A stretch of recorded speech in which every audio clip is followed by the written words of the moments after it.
வணக்கம் நண்பர்களே. நான் அருண்குமார் பானு ஃபார்முலேஷன்ஸ்லேருந்து பேசுகிறேன். எனக்கு ஒருத்தர் ஃபோன் பண்ணி பேசினார்.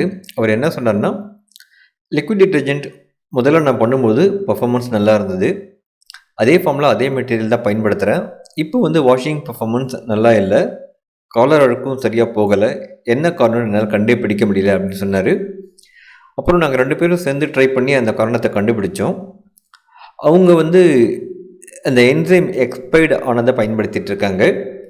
என்சைம்க்கு எக்ஸ்பைரி டேட் ஒரு 6 months to 1 year தான் இருக்கும். ஸோ 1 yearக்கு மேலே அவங்க வாங்கி ஆயிருக்கு, அந்த என்சைம் பயன்படுத்திகிட்டு இருக்காங்க.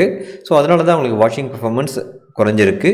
என்சைம் மாற்றின பிறகு பழையபடி அவங்களுக்கு அந்த வாஷிங் பர்ஃபார்மன்ஸ் வந்துடுச்சு. ஸோ நம்ம அவுட்புட் நல்ல ப்ராடக்டாக இருக்கணும்னு எதிர்பார்த்தோம்னா நம்ம இன்புட்டும் நம்ம பயன்படுத்துகிற ரா மெட்டீரியல்ஸும் கரெக்டாக இருக்கணுங்க. ஸோ இன்றைக்கி பதிவில் நம்ம என்ன பார்க்க போகிறோம்னா, கிளீனிங் ப்ராடக்ட்ஸ் மேனுஃபேக்சரிங் பண்ணும்போது நம்ம பயன்படுத்தக்கூடிய சில முக்கியமான மெட்டீரியல்ஸுக்கு ஷெல்ஃப் லைஃப் எக்ஸ்பைரி டேட் எவ்வளோன்னு பார்க்க போகிறோம். அது ஷெல்ஃப் லைஃப் முடிஞ்சிடுச்சுன்னா விஷுவலாக பார்க்குறதுக்கு எப்படி இருக்கும்னு ஒரு ஐடியாவும் நம்ம எடுத்துக்க போகிறோம். ஷெல்ஃப் லைஃப் முடிஞ்ச பிறகு அதை பயன்படுத்தினோம்னா அது என்ன பாதிப்புகளை ஏற்படுத்தும், அதையும் நம்ம ஒரு ஐடியாவாக எடுத்துக்கலாங்க. ஆனால் ஒரு விஷயம் நான் முன்னாடியே பதிவு பண்ண விரும்புகிறேன். இது எல்லாமே ஒரு ஒப்பீனியன் தான். அத்தன்டிக் இன்ஃபர்மேஷன் வேணும்னா அந்த மேனுஃபேக்சரர்ஸ் அவங்க டெஸ்ட் சர்டிஃபிகேட்டில் என்ன மென்ஷன் பண்ணியிருக்காங்களோ அதுதான் கரெக்டான எக்ஸ்பைரி டேட். அதே மாதிரி ஒரு விஷுவலாக பார்த்து சொல்ல முடியாது இந்த மெட்டீரியல் எக்ஸ்பைர்ட் ஆச்சுன்னு சொல்லிட்டு, ஒரு லேப் டெஸ்டிங் பண்ணால் தான் சொல்ல முடியும். இருந்தாலும் ஒரு ஐடியா மட்டும் நம்ம இந்த பதிவுலேருந்து எடுத்துக்கலாங்க. ஆசிட் ஸ்லர்ரி இதனோட எக்ஸ்பைரி டேட் மேனுஃபேக்சர் பண்ண டேட்லேருந்து 1 to 2 years தாங்க. எக்ஸ்பைரி முடிஞ்ச பிறகு இது பார்க்குறதுக்கு எப்படி இருக்குன்னா, கொஞ்சம் அந்த லேயர் விட்ட மாதிரி தெரியும். இந்த ஓடர், அந்த ஸ்மெல்லும் கொஞ்சம் டிஃப்ரெண்ட்டாக தெரியும். ஒவ்வொரு கெமிக்கலுக்குமே ஒவ்வொரு ரா மெட்டீரியலுக்குமே ஒரு பர்டிகுலர் ஸ்மெல் இருக்கும். ஸோ அந்த ஸ்மெல் இல்லாமல் கொஞ்சம் டிஃப்ரெண்ட்டாக தெரியும். எக்ஸ்பைரி ஆன ஆசிட் ஸ்லர்ரி பயன்படுத்தும் போது டிராஸ்டிக்காக வாஷிங் பர்ஃபார்மன்ஸ் குறையுங்க. எஸ்எல்எஸ் பவுடர் இதனோட எக்ஸ்பைரி டேட் 2 வருஷங்க. எக்ஸ்பைரி முடிஞ்ச பிறகு இது பார்க்குறதுக்கு கட்டி கட்டியாக தெரியுங்க, அதாவது கிளம்ஸ் ஃபார்ம் ஆகிருக்கும். எக்ஸ்பைரி முடிஞ்ச பொருள் பயன்படுத்தினோம்னா ஃபோமிங் எஃபெக்டிவாக இருக்காது, க்ளீனிங்கும் எஃபெக்டிவாக இருக்காது. எஸ்எல்இஎஸ் பொறுத்த வரைக்கும் 28% இருந்தாலும் சரி, 70% இருந்தாலும் சரி, அதனோட எக்ஸ்பைரி டேட் 2 years தாங்க. 1 to 2 years தான். எக்ஸ்பைரி முடிஞ்சது பார்க்கும்போது கொஞ்சம் அந்த க்ளவுடியாக தெரியும், கலங்கல் தன்மையாக தெரியும், கிளாரிட்டி இருக்காது. அது மட்டும் இல்லாமல் கொஞ்சமாக அந்த லேயர் செப்பரேஷனும் தெரியறதுக்கு சான்ஸ் இருக்குது. எக்ஸ்பைரி டேட்டான எஸ்எல்ஏஸை பயன்படுத்தும் போது ஃபோமிங் நல்லா இருக்காது. அது மட்டும் இல்லாமல் ஸ்டெபிலிட்டி இருக்காது, ப்ராடக்டோட ஸ்டெபிலிட்டி குறையிறதுக்கும் வாய்ப்பு இருக்குது. சிஏபிபி இதனோட ஷெல்ஃப் லைஃப் 1 to 2 years தாங்க.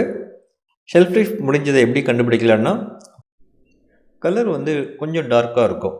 சிஏபிபியோட கலர் பியூரான மெட்டீரியலுக்கு கலர் கலர்லெஸ்ஸாக இருக்கணும், இல்லைனா லைட் எல்லோ கலராக இருக்கணும், பேல் எல்லோ. கலர் கொஞ்சம் டார்க்காக இருந்தால் அது எக்ஸ்பைரி முடிஞ்சதுன்னு அர்த்தங்க. அது மட்டும் இல்லாமல் கீழே ஏதாவது ஒரு பார்ட்டிகல்ஸ் மாதிரி செட்டில் ஆகிருக்கும். ஸ்மெல்லும் கொஞ்சம் டிஃப்ரெண்ட்டாக இருக்கும். ஒரிஜினல் அந்த மெட்டீரியலுக்குரிய ஸ்மெல் இல்லாமல் கொஞ்சம் டிஃப்ரெண்ட்டாக தெரியும். எக்ஸ்பைரி முடிஞ்ச பொருளை பயன்படுத்தினோம்னா ஃபோம் ஸ்டெபிலிட்டி இருக்காது, இல்லைனா க்ளீனிங் பர்ஃபார்மன்ஸும் குறைவாக இருக்கும். ஏஓஎஸ் இதனோட ஷெல்ஃப் லைஃப் 2 yearsங்க. ஷெல்ஃப் லைஃப் முடிஞ்ச பிறகு இதனோட விஸ்கோசிட்டி சேஞ்ச் ஆகிருக்கும். கலர் லைட் எல்லோங்கிறதையும் தாண்டி ப்ரௌன் கலராக மாறி இருக்கும். அது இல்லாமல் கொஞ்சம் லேயர் செப்பரேஷன் மாதிரியும் தெரியும். இல்லை க்ளவுடினஸ் ஏதாவது டெவலப் ஆகிருக்கலாம், இல்லை பாட்டம்லேயே ஏதாவது செட்டில்மெண்ட் இருக்கலாம். அந்த ஸ்மெல்லும் கொஞ்சம் டிஃப்ரெண்ட்டாக இருக்கும். எக்ஸ்பைரி டேட் முடிஞ்சதை பயன்படுத்தும் போது ஃபோமிங் ப்ராப்பர்ட்டி குறையும், க்ளீனிங் ப்ராப்பர்ட்டியும் குறையும். கிளிசரின் இதனோட ஷெல்ஃப் லைஃப் 1 to 2 yearsங்க. ஷெல்ஃப் லைஃப் முடிஞ்ச பிறகு அதனோட அப்பியரன்ஸ் க்ளவுடினஸ் டெவலப் ஆகிறதுக்கு சான்ஸ் இருக்குது.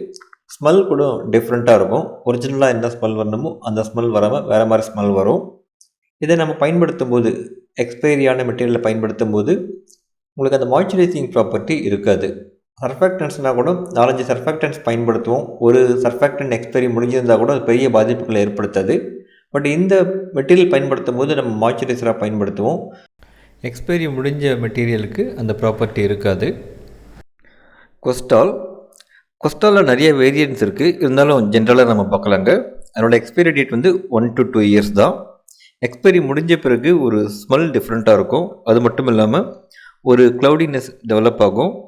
கீழே பார்ட்டிகல்ஸ் செட்டில் ஆகிறதுக்கும் சான்ஸ் இருக்குது. அதனோட விஸ்கோசிட்டி குறைஞ்சிருக்கும். எக்ஸ்பைரி ஆன கொஸ்டாலை பயன்படுத்தும் போது பல பிரச்சனைங்க வருங்க. pH மெயின்டைன் ஆகாது. அது மட்டும் இல்லாமல் ஃபோமிங் ப்ராப்பர்ட்டியை குறைச்சிடும். அது மட்டும் இல்லாமல் உங்களுக்கு அந்த கிளாரிட்டி மிஸ் ஆகும், டிரான்ஸ்பரன்சி மிஸ் ஆகும். இன்னும் சொல்லப்போனால் ஸ்டெபிலிட்டி இருக்காது ப்ராடக்ட்டுக்கு. ட்ரை எத்தனால் அமீன் இதனோட ஷெல்ஃப் லைஃப் 2 வருஷம் தாங்க.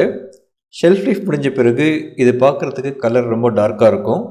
அது மட்டும் இல்லாமல் டெம்பரேச்சர் கொஞ்சம் குறைவாக இருக்கும்போது ஒரு கிறிஸ்டல்ஸ் மாதிரி ஃபார்ம் ஆகிறதுக்கும் சான்ஸ் இருக்குது. ஸ்மெல்லும் டிஃப்ரெண்ட்டாக இருக்கும். அமீன் ஸ்மெல் வர்றதுக்கும் வாய்ப்பு இருக்குது. இது எக்ஸ்பைரி முடிஞ்ச பிறகு பயன்படுத்தும் போது pH இம்பேலன்ஸாக இருக்கும். அது மட்டும் இல்லாமல் கிளாரிட்டி மிஸ் ஆகும். சோடியம் குளோரைடு பொறுத்த வரைக்கும் டெக்னிக்கலாக அதுக்கு எக்ஸ்பைரி டேட்னு எதுவும் கிடையாதுங்க. லைஃப் லாங் நம்ம அதை பயன்படுத்தலாம்.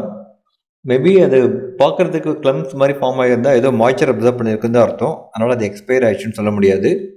சோடியம் சல்ஃபேட் இதுக்கும் டெக்னிக்கலாக எக்ஸ்பைரி டேட்னு எதுவும் கிடையாதுங்க. மேபி இந்த LR grade ER grade chemicals reagents வாங்கும்போது அதில் ஏதாவது எக்ஸ்பைரி டேட் போட்டிருக்கலாம். பட் இது எக்ஸ்பைரி ஆகிறதுக்கு வாய்ப்பில்லை. கேஸ்டிக் சோடா இதுக்கும் எக்ஸ்பைரி டேட் எதுவும் கிடையாதுங்க. லைஃப் லாங் நம்ம இதை பயன்படுத்தலாம். வாஷிங் சோடா அதாவது சோடியம் கார்பனேட் இதுக்கும் எக்ஸ்பைரி டேட் எதுவும் கிடையாதுங்க. எப்போ வேணால் பயன்படுத்தலாம். அடுத்து சோடியம் பைகார்பனேட், சிம்பிளாக சொல்லணும்னா பேக்கிங் சோடா இல்லைனா இட்லி சோடான்னு சொல்லலாம். நல்ல மெட்டீரியல் எப்படி இருக்குன்னா ஒயிட் கலராக இருக்கும். கொஞ்சம் கூட ஸ்மெல் இருக்காது. பார்க்குறதுக்கு அந்த டெக்ஸ்சர் வந்து ரொம்ப ஃபைனாக சாஃப்டாக இருக்கும். சப்போஸ் எக்ஸ்பைரி ஆகிருந்ததுன்னா க்ளம்ஸ் ஃபார்ம் ஆகிருக்கும். கலரும் கொஞ்சமாக ப்ரௌன் கலர், லைட்டாக ப்ரௌன் கலர் டெவலப் ஆகிருக்கும். ஸ்ட்ரக்சரும் வந்து தொட்டு பார்த்தோம்னா கொஞ்சம் ரஃப்பாக ஒரு கோர்ஸாக இருக்க மாதிரி தெரியுங்க. இது எக்ஸ்பைரி டேட் ஆன பிறகு பயன்படுத்தினோம்னா எந்த பர்பஸ்க்காக அதை பயன்படுத்துகிறோமோ அந்த பர்பஸ் அது கொடுக்காது. ஒரு டியோட்ரைஸராக இருக்காது, இல்லைனா கிளீனிங் ப்ராப்பர்ட்டி இருக்காது. ஏதோ ஒரு பிரச்சனை அது பண்ணும். யூரியா இதனோட ஷெல்ஃப் லைஃப் 1 to 2 இயர்ஸ் தாங்க. எப்படி கண்டுபிடிக்கலன்னா கலர் கொஞ்சம் எல்லோவாக டெவலப் ஆகிருக்கும், இல்லைனா க்ளம்ஸ் ஃபார்ம் ஆகிருக்கலாம். எக்ஸ்பைரி முடிஞ்ச யூரியாவை பயன்படுத்தும் போது அந்த எமல்சிஃபிகேஷன் ப்ராப்பராக இருக்காது. ஸோ ஒரு கண்ணாடி மாதிரி கிளாரிட்டி நீங்கள் எதிர்பார்க்க முடியாது. கார்போமர் இல்லைனா கார்போ பாலிமர் இதனோட எக்ஸ்பைரி டேட் மேக்ஸிமம் 2 இயர்ஸ் தாங்க. இது எக்ஸ்பைரி டேட் முடிஞ்சிடுச்சுன்னா க்ளம்ஸ் ஃபார்ம் ஆகிருக்கும், இல்லைனா வேறு ஏதாவது ஒரு ஃபாரின் பார்ட்டிகல்ஸ் இல்லை மைக்ரோப்ஸ் கூட டெவலப் ஆகிறதுக்கு சான்ஸ் இருக்குது. இதை மெட்டீரியலில் பயன்படுத்தும் போது, எக்ஸ்பைரி முடித்த மெட்டீரியலை பயன்படுத்தும் போது உங்களுக்கு திக்கனிங் எஃபெக்டிவாக இருக்காது. ப்ராடக்ட்டும் ஈஸியாக கெட்டு போகிறதுக்கு வாய்ப்பு இருக்குது, என்னதான் நீங்கள் ப்ரிசர்வேட்டிவ் போட்டாலும். அது மட்டும் இல்லாமல் உங்களுக்கு ஹோமோஜினியஸ் மீடியமாக இல்லாமல் போகிறதுக்கும் வாய்ப்பு இருக்குது. சில சமயம் நம்ம ஸ்கின்ல இரிட்டேஷன் ஏற்படுத்துறதுக்கும் அது வாய்ப்பு இருக்குங்க. PVP K30 இதுக்கும் ஷெல்ஃப் லைஃப் 2 இயர்ஸ் தாங்க. ஷெல்ஃப் லைஃப் முடிஞ்ச பிறகு அதனோட கலர் கொஞ்சமாக சேஞ்ச் ஆகிருக்கும், க்ளம்ஸ் ஃபார்ம் ஆகிருக்கும். ஸோ இதை பயன்படுத்தும் போது நம்மளுக்கு ப்ராடக்டோட குவாலிட்டி, கிளீனிங் பர்ஃபார்மன்ஸ் குறையும். கார்பாக்சி மீத்தைல் செல்லுலோஸ் இதுக்கு வந்து 1 to 2 இயர்ஸ் தான் ஷெல்ஃப் லைஃபுங்க. ஷெல்ஃப் லைஃப் முடிஞ்ச பிறகு கொஞ்சமாக டீகலரைஸ் ஆகிருக்கும், க்ளம்ஸ் மாதிரி ஃபார்ம் ஆகிறதுக்கும் சான்ஸ் இருக்குது. இதை பயன்படுத்தும் போது அந்த திக்கனிங் எஃபெக்டிவாக இருக்காது, ஒரு ஹோமோஜினியஸ் மீடியமாக இருக்காது. இது HPMCக்கும் சேர்த்து பொருந்துங்க. இது சாந்தன்கம் இதனோட எக்ஸ்பைரி டேட் 2 இயர்ஸ் தாங்க. எக்ஸ்பைரி முடிஞ்ச பிறகு இதனோட ஸ்மெல் டிஃப்ரெண்ட்டாக இருக்கும், க்ளம்ஸ் ஃபார்ம் ஆகிருக்கும். இது வந்து எஃபெக்டிவாக திக்கன் பண்ணாது. குவார்கம் இதனோட எக்ஸ்பைரி டேட் 1 இயர் தாங்க. இதுவும் வந்து எக்ஸ்பைரி முடிஞ்சதை பயன்படுத்தும் போது அது எஃபெக்டிவாக இருக்காது திக்கனிங் ப்ராசஸ். ஐசோப்ரோப்பைல் ஆல்கஹால் இதை ப்ராப்பராக சீல் பண்ணி வச்சோம்னா ஏர்டைட்டில் இதுக்கு எக்ஸ்பைரி டேட்டே கிடையாதுங்க. ஆனால் ஒன்ஸ் ஓப்பன் பண்ணிட்டோம்னா ஒரு 1 இயருக்குள்ளே அதை பயன்படுத்திடணும். ஏன்னா என்னதான் நம்ம ஓப்பன் பண்ண பிறகு டைட்டாக க்ளோஸ் பண்ணாலும் அதனோட வேப்பரைஸ் ஆகிறதுக்கோ இல்லை வேறு ஏதாவது கண்டாமினேஷன் ஆகிறதுக்கோ சான்ஸ் இருக்கும். இதே பாயிண்ட்ஸ் எத்தில் ஆல்கஹாலுக்கும் பொருந்துங்க. பைனாயில் பொறுத்த வரைக்கும் நம்ம அந்த ஓப்பன் பண்ணிட்டோம்னா அதனோட எக்ஸ்பைரி டேட் 1 to 2 இயர்ஸ் தாங்க. எக்ஸ்பைரி முடிஞ்ச பிறகு அது எப்படி இருக்குன்னா அந்த ஸ்மெல் மாறி இருக்கும், அது கிருமி நாசினியாகவும் இருக்காது. ஒலியிக் ஆசிட் அதனோட எக்ஸ்பைரி டேட் 1 to 2 இயர்ஸ் தாங்க. எக்ஸ்பைரி முடிஞ்ச பிறகு ஒரு பேட் ஸ்மெல் அது கொடுக்கும். அது மட்டும் இல்லாமல் அந்த எக்ஸ்பைரி முடிஞ்ச ப்ராடக்டை பயன்படுத்தினோம்னா நம்ம ப்ராடக்ட்டுக்கும் பேட் ஸ்மெல் ட்ரான்ஸ்ஃபர் ஆகிடுங்க. சோடியம் மெட்டாசிலிகேட் இதுக்கும் எக்ஸ்பைரி டேட்னு ஒன்றும் கிடையாதுங்க. நம்ம எப்போ வேணால் பயன்படுத்தலாம் இதை. Detergent enzyme. டிட்டர்ஜென்ட் என்சைம்ஸ் அப்படிங்கிறது ஒரு டெக்னிக்கல் டேர்ம் கிடையாது. அதுக்குள்ளே என்ன என்சைம் போட்டிருக்காங்க, எவ்வளோ கான்சன்ட்ரேஷன் இருக்குது, அது என்ன மீடியமில் இருக்குது, எவ்வளோ பிஹெச் மெயின்டைன் பண்ணியிருக்காங்க, பல ஃபேக்டர்ஸ் இருக்குது. ஜென்ரலாக வந்து டிட்டர்ஜென்ட் என்சைமுக்கு 6 மந்த்ஸ்லேருந்து 1 இயர்க்குள்ளே இருக்குங்க. இருந்தாலும் அந்த மேனுஃபேக்சரர்ஸ் என்ன கொடுக்குறாங்களோ அந்த டேட் ரிலையபிளாக இருக்கும். இப்போ ஒரு முக்கியமான விஷயம் டிஸ்கஸ் பண்ணிடலாங்க. எக்ஸ்பைரி டேட் முடிஞ்ச பிறகு அதை பயன்படுத்தினோம்னா பல பிரச்சனைகள் வரும், ப்ராடக்டோட குவாலிட்டி அடிவாங்கும்னு நம்ம சொன்னோம். அது மட்டும் இல்லாமல் எக்ஸ்பைரி டேட் முடியாததுக்கு முன்னே கூட அந்த ப்ராடக்டை ப்ராப்பராக ஸ்டோரேஜ் ஹேண்ட்லிங் பண்ணால் மட்டும்தான் நம்மளுக்கு ப்ராடக்ட் நல்ல குவாலிட்டியாக வரும். ஒரு எக்ஸாம்பிளுக்கு சொல்லணும்னா கேஸ்டிக்ஸோடக்கு எக்ஸ்பைரி டேட்டே கிடையாது, லைஃப் லாங் பயன்படுத்தலாம் அப்படின்னு சொல்லியிருக்கேன். ஆனால் ப்ராப்பராக ஸ்டோர் பண்ணி வைக்கணும். ஒரு 5 நிமிஷம் நம்ம ஓப்பன் பண்ணி வச்சோம்னாவே கேஸ்டிக் சோடா வந்து ஹைலி ஹைக்ரோஸ்கோபிக், தண்ணி உறிஞ்சிக்கும், அதனோட நேச்சர் கம்ப்ளீட்டாக மாறி இருக்கும். ஸோ அதனால் ஸ்டோரேஜ் ஹேண்ட்லிங் ப்ராப்பராக இருந்தால் மட்டும்தான் அந்த எக்ஸ்பைரி டேட்டுக்குள்ளே அது நல்லாயிருக்கும். இன்னொரு விஷயம், பல்காக பர்ச்சேஸ் பண்ணுறவங்க அந்த ப்ரைஸில் மட்டும்தான் கான்ஷியஸாக இருக்காங்க. பட் அவங்க எக்ஸ்பைரி டேட் பற்றி கவலைப்படுறதும் இல்லை, அதை செக் பண்ணுறதும் இல்லை. ஸோ பல்காக பர்ச்சேஸ் பண்ணுறவங்க அந்த எக்ஸ்பைரி டேட் பாருங்கள். சில சமயம் பாதி டேட்டு அவங்கக்கிட்டே முடிஞ்சிருக்கும். இல்லைன்னா வந்து அந்த எக்ஸ்பைரி டேட்டுக்குள்ளே உங்களால் நீங்கள் எவ்வளோ வாங்குறீங்களோ அவ்வளோ பயன்படுத்த முடியுமான்றது செக் பண்ணி பாருங்கள்.